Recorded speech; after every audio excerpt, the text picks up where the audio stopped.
La pause café, légèrement avancée, ça arrive parfois dans l'entreprise. Vous savez, on avance la pause café Oui, parce qu'on a une réunion. On a envie de partager un petit moment Bah de oui, convivialité. puis parce que parfois la réunion s'accélère et qu'on avance la pause café. Donc nous avons avancé cette pause café avec grand plaisir, Fanny. On parle des femmes, on en parle beaucoup sur ce plateau, de cette fameuse charge mentale. Comment cette... Et pas que d'ailleurs. Et pas que la charge mentale. Comment cette pandémie Covid, depuis un an maintenant, on la vit depuis un an, a accentué les inégalités hommes-femmes? Alors déjà, c'est au global, ça a quand même accentué, renforcé les inégalités sur tous les plans. On a fait également apparaître de nouvelles sociales et économiques. Parmi les premières concernées, les femmes. Et la situation est d'autant plus choquante qu'elle n'a rien d'éphémère, car la pandémie pourrait retarder effectivement l'égalité femmes-hommes de plus d'une génération. C'est considérable. Alors c'est vrai que la pandémie a apporté comme un miroir grossissant en fait sur les inégalités de genre. Dans son dernier rapport chiffré publié le 31 mars dernier, le Forum de Davos nous apprend effectivement que l'indice de l'égalité des sexes aurait de nouveau reculé en 2020 à cause de la crise sanitaire, sociale et économique que nous traversons actuellement. Il faudrait compter désormais 135,6 années pour espérer entrevoir la parité à l'échelle mondiale. Autant dire un renvoi au calendrier grec. On ne le verra jamais. À l'échelle mondiale, il faut préciser que c'est différent dans les pays, j'imagine, européens. Le monde d'après, donc c'est un monde qui va à reculons? Ah oui, totalement, car on recule encore par rapport à l'estimation faite l'an dernier, c'est-à-dire avant la pandémie.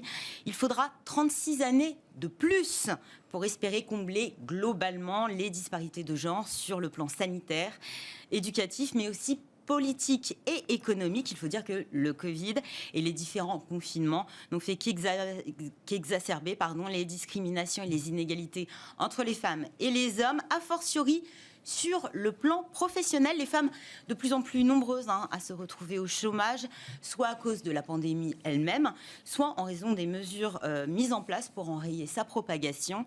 Un chiffre révélateur sur le front de l'emploi, celui de la perte des emplois chez les femmes qui aurait atteint 5% en 2020 selon le BIT, contre 3,9% chez leurs homologues masculins. On perd plus son emploi. Le Forum a établi aussi un classement au sein duquel, il faut le dire, la France ne brille pas.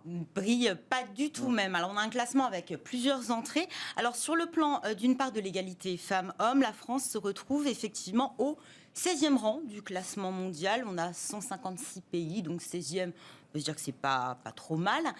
20e place concernant la parité sur le plan politique, une nouvelle baisse à noter par rapport à l'an dernier. Autre indicateur mesuré, et là c'est un petit peu plus effrayant, celui de l'écart salarial, où là la France se place à la 58e place. Effectivement, le revenu estimé des Françaises ne représenterait encore que 71% par rapport à celui des Français. Le plan de relance épinglé lui aussi par la Fondation des femmes. Oui, la Fondation des femmes qui estime dans son dernier rapport que le plan de relance oublie largement les femmes et privilégie les secteurs où elles sont sous-représentées. Sur les 35 milliards alloués en France au plan de soutien sectoriel, seuls 7 milliards seront investis dans les emplois où les femmes sont largement présentes. Par exemple, le soin, l'éducation.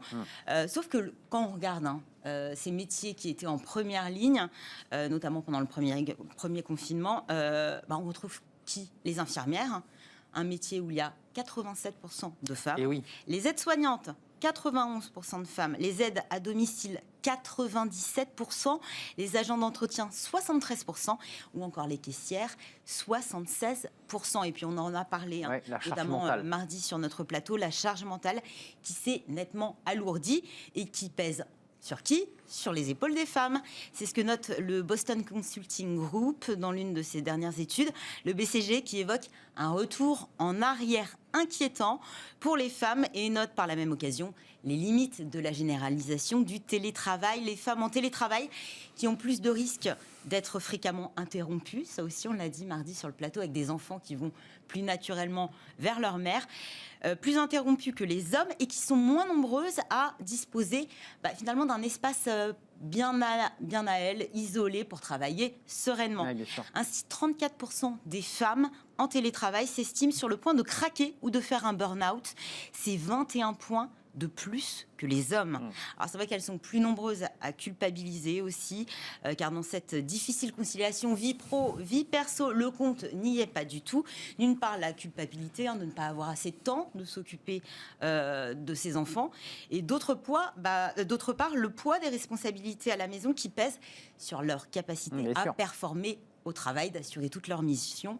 La double journée, et j'ai envie de vous dire la double peine. Oui, c'est la fameuse double peine, effectivement, des femmes, qui a finalement peu évolué des articles qu'on lisait il y a un an dans les colonnes du Monde. Le constat était là et que finalement, il n'a pas beaucoup évolué. La situation empire. Bon, eh bien écoutez... 135,6 années. Oui, les femmes ont un petit peu de route, évidemment, avant de... C'est sur l'ensemble de la planète, il faut le préciser. Oui. Je pense que les chiffres au sein de l'OCDE, puisqu'on va en parler dans quelques instants, mais au sein de l'Union européenne, doivent être un tout petit peu plus faibles. Je l'espère. On vérifiera d'ailleurs. Merci Fanny pour cette petite pause café avancée. Smart et Réglo, c'est votre rubrique juridique. Elle est concrète. Vous la connaissez, vous qui êtes salarié ou chef d'entreprise. On appelle ça la rupture conventionnelle. Mais qu'est-ce que c'est ? On en parle beaucoup. Elle est plébiscitée. Elle l'était avant le Covid. Elle l'est aujourd'hui encore un peu plus. Pourquoi ça marche si bien, cette rupture conventionnelle ? On en parle tout de suite avec un avocat et il nous rejoint.